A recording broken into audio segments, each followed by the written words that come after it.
नमस्ते जी, अनऑफिशियल हिमांशु। अभी बहुत बड़ा एक टेंशन चल रहा है 3 देशों के बीच में, और उस बीच में कई लोग दुबई में फँस गए थे, कई लोग कुछ मिडल ईस्ट कंट्रीज़ हैं वहाँ पर फँस गए थे, और कई लोग इंदौर से थे। तो उसमें से ही हमारे मित्र हैं, ये यश तोमर हैं, और ये दुबई में थे, उसी पीरियड में वहाँ फँस गए थे। तो ये बातें आप लोगों के लिए कि दुबई में इनके साथ में क्या-क्या हुआ। तो पहले तो बताओ किस तारीख को दुबई गए थे आप? 27 फरवरी इंदौर से शारजा फ्लाइट थी, इंदौर से डायरेक्ट एक बजट फुल ट्रिप प्लान करके गए थे। और वो ट्रिप पूरी ओवर बजट हो गई। सब कुछ मतलब इतना ज़्यादा ओवर बजट हो गया कि बिल्कुल आते आते मतलब दिल के अरमा आंसुओं में बह गए। भाई की दाढ़ी भी जो है ना वो काली से सफ़ेद हो गई। टेंशन क्यों मार रहे हैं यार? तो मेरे को बताओ हुआ क्या जब वहाँ पहुँचे, क्या हुआ? ये टेंशन कब Actually, बढ़ी? जब हम पहुंचे जब तो सब कुछ ठीक था। 27 फरवरी को शाम को अलसीफ और अलसोक दो जगह वहाँ घूमे। 20 फरवरी को हमारा बुर्ज एट द टॉप 125 और 25 फ्लोर पे ले जाते हमने फ़ोटो शूट कराया। फिर नीचे आए, दुबई मॉल गए। वहाँ पर फिर नीचे हमें एक फ्रेंड का फ़ोन आया कि दुबई ने अपना एयर स्पेस बंद कर दिया है ये वॉर के कारण। और फिर मैं बोला कि अब जैसे जैसे अपना फटाफट अपने विला पहुँचो। तो हम सब लोग फटाफट अपने विला पहुँचे। शाम को फिर हमें 9 बजे सबके मोबाइल पे एक अलर्ट आता है कि इस एरिया में मिसाइल थ्रेट है, तो आप अपने बच्चों के साथ में ऐसी सेफ प्लेस पे चले जाए जहाँ पे डोर विंडो ना हो। तो फिर तो हम लोग एकदम हक्के बक्के रह गए। हम लोग रेस्टोरेंट में जाने की प्लानिंग कर रहे थे। फिर हमने सोचा सुबह ग्रोसरी खरीद के लेके आए, तो वहीं दाल चावल बनाया। फिर उसके बाद से टेंशन रही, फिर बहुत ज़्यादा मतलब ही जब ये टेंशन मेरे को रही। फिर से बात में रोक रही, बहुत जल्दी बोल रही हैं ये, फीलिंग समझते नहीं है ये लोग, ये बिजनेसमैन लोग हैं ये, इसे व्यापार और रुपया समझते हैं ये, तभी इसने आते रुपए की बात करी। जब वो मोबाइल फोन पे मैसेज आया, अलर्ट आया, हाँ, क्या अलर्ट था वो? मिसाइल क्या? एक मिसाइल थ्रेट है आपके रीजन, मतलब आपके एरिया में। तब दिल में क्या पैदा हुआ?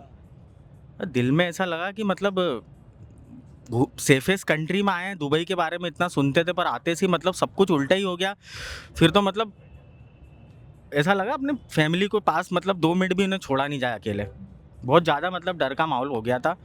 मतलब ट्रिप पूरी क्या बताऊँ कि कहाँ से कहाँ चली गई थी। उसके बाद फिर कैसा रहा टाइम? उसके बाद फिर यार अपन इंडियन लोग हैं यार, सोचते हैं कि पैसा लगाए तो थोड़ा वसूल भी ले जाए। फिर हिम्मत करी और फिर घूमे जितना हो सकता था। पर डर तो रहता था कि कहीं इधर उधर से मिसाइल ये वो, पर इंटरसेप्ट हो रहे थे, ऊपर ड्रोन धुएं दिखते थे कभी कभी। पर ठीक है। पर एक बात बहुत अच्छी लगी, जब हम बाहर आते थे तो ऊपर जेट प्लेन्स की आवाज़ आती थी, तो हम आपस में डिस्कस करते थे कि अरे जेट प्लेन क्यों उड़ रहे हैं। फिर बाद में पता पड़ा कि जो फ्लाइट जो वहाँ से जा रही थी, उनको 2 जेट प्लेन साथ में चल के सेफली एक जगह तक ले जाते थे। मतलब ये दुबई की बहुत अच्छी बात लगी कि वो टूरिस्ट के लिए बहुत मतलब रियली बहुत करते हैं। बाबा क्या है कि खालिद हमारा हिंदुस्तानी आदमी है, बोला मिसाइलें फूट रही तो फूटे, रुपए तो लग गए तो घूम तो लो इसके बाहर आके। एक आध मिसाइल टकरा की तब का तब समझेंगे अपन। अपने पैसे तो लग ही गया भैया। आप इकोनॉमिकल आदमी, इंटरनेशनल बजट तो 2-4 साल में ही प्लान कर पाता है। तो जब अब आपकी मतलब जैसे ही आपका ट्रिप खत्म हुआ तो आपको फ्लाइट मिल गई थी क्या? नहीं नहीं, हमें फ़्लाइट नहीं मिली। एक्चुअली हमारे आने जाने के टिकट 71,000 के हुए थे इंदौर से, और मल्टीपल सिटी भी नहीं जाना था, ये बहुत अच्छी बात थी। तो आते वक्त हमारी फ़्लाइट एयर इंडिया की कैंसिल हो गई थी। फिर हम लोगों ने पता करा कि यहाँ से सिर्फ फ्लाई एमिरेट्स की ही फ़्लाइट है। तो फिर हमने 3 जनों के टिकट 1,50,000 रुपीज़ में करे। मतलब डबल पड़ गया मामला। डबल से भी ज़्यादा, 5 टाइम्स।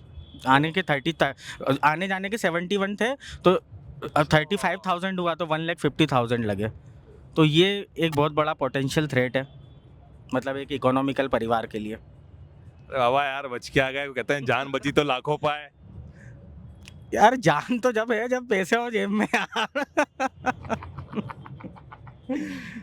तो अभी मामला अब नॉर्मल हो गया है दुबई का, या? अभी मेरी एक फ्रेंड है वहाँ पर, अभी नॉर्मल है। पर दुबई यूं भी चलता रहता है। इस बीच भी दुबई ने एक भी एहसास नहीं होने दिया कि यहाँ पे इतना सब कुछ है। वहाँ पे लाइफ नॉर्मलाइज थी। पर इंडियन मीडिया बहुत बड़ा चढ़ा के बता रही थी। मेरे घर से बहुत बार फ़ोन आए कि बुर्ज खलीफा हुआ धुआं धुआं, और मतलब ये सब चीज़ों ने बहुत डरा दिया था। मैंने मम्मी आप घर पे शांत बैठ जाओ, इतना सब कुछ नहीं है, इंडियन मीडिया ज़्यादा बता रही है। मतलब इंडियन मीडिया से भी गुजारिश है कि इतना ज़्यादा ओवर हाइप ना बताए, जो एक्चुअल स्थिति है वो बताना चाहिए। जब भी आपका टिकट कंफर्म हो गया, जब आप हमें फ्लाइट में बैठे, जब फ्लाइट ने टेक ऑफ लिया तो कैसी फीलिंग आई दिल में?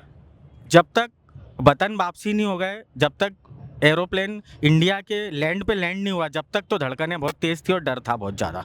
डर क्या था वो? डर ये था कि लीला समाप्त नहीं हो जाए आज। मेरे को बहुत खुशी है, मेरा भाई वापस आ गया है इंदौर।